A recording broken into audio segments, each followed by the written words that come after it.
2002 Honda CR-V.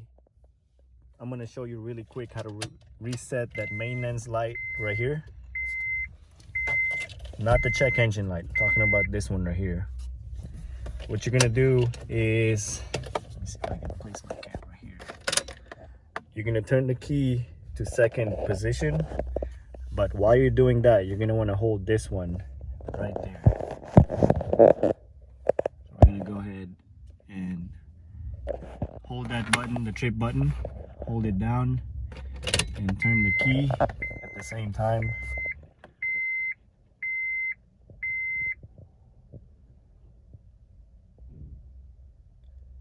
Then you're gonna see it start blinking and then it goes away. Then you can release it, turn the key off, then you can crank the car up, and that maintenance light is gone. I'm not talking about the check engine light. I know my check engine light's on, but I'll get to that later.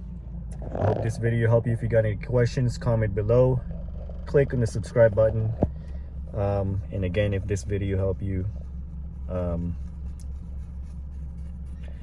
just comment below.